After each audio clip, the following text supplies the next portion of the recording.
اللہ تمہاری اولاد کے بارے میں تم کو ارشاد فرماتا ہے کہ ایک لڑکے کا حصہ 2 لڑکیوں کے حصے کے برابر ہے،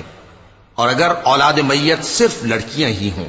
یعنی 2 یا 2 سے زیادہ تو کل ترکے میں ان کا 2/3 ہے،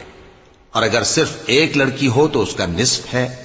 اور میت کے ماں باپ کا یعنی دونوں میں سے ہر ایک کا ترکے میں 6واں حصہ ہے، بشرطے کہ میت کی اولاد ہو،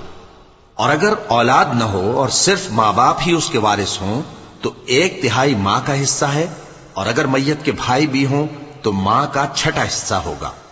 اور یہ تقسیم ترکہ میت کی وصیت کی تعمیل کے بعد جو اس نے کی ہو یا قرض کے ادا ہونے کے بعد جو اس کے ذمے ہو عمل میں آئے گی۔ تم کو معلوم نہیں کہ تمہارے باپ دادوں اور بیٹوں اور پوتوں میں سے فائدے کے لحاظ سے کون تم سے زیادہ قریب ہے؟ یہ حصے